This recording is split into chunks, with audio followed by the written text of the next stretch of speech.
বিসমিল্লাহির রহমানির রহিম।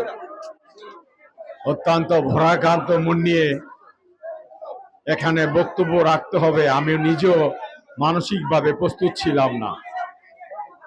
আমার অনেক কাছের বন্ধু,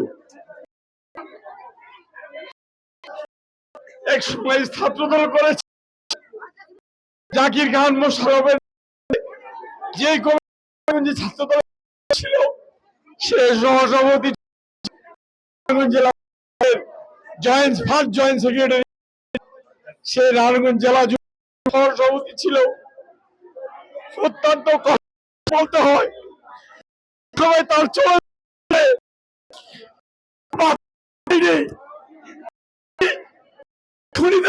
চাই, আমি এই খুনিদের ফাঁসি চাই। আমি ভাষায় প্রকাশ করতে পারছি, আমি ফাঁসি চাই। মহোদয়, জেলা প্রশাসনের কাছে আমি বিনীতভাবে আমরা ভিক্টোরিয়া হসপিটাল থেকে আমাদের ছাত্র দিয়ে আমরা এই র্যালি করে এই জেলা প্রশাসকের কার্যালয়ে এসেছি। আপনি জেলা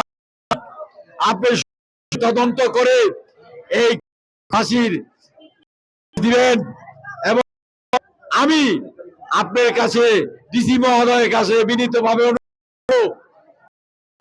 ফতুল্লা থানা অন্তর্ভুক্ত যেখানে ঘটনাটা ঘটেছে আপনি ওসি সাহেবকে বলবেন, এসপি সাহেবকে বলবেন যথাযথ যেন মামলাটা নেয়। মামলার যে আজকে ভিকটিম তাদের যেন বাদী পক্ষ যাদের আসামি করে তাদের নাম যেন অন্তর্ভুক্ত করা হয়, এখানে যেন ছুলছুত্রি হয়। আমি ডাক্তারকে বলতে আরোগ্য সাহেব এর আগে তার ব্যাপারে 15 লক্ষ টাকার বিনিময়ে রিপোর্ট চেঞ্জ করেছেন।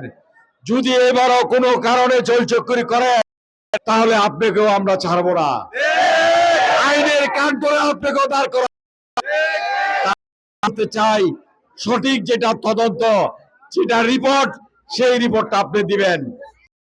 আমি বলতে চাই না, আমি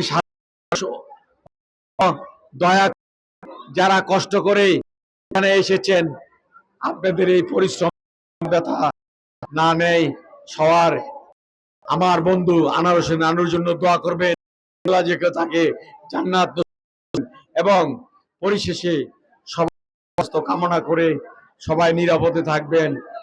বাংলাদেশ আমাদের সব দিকে খেয়াল রাখবেন। হাফিজ, বাংলাদেশ জিন্দাবাদ।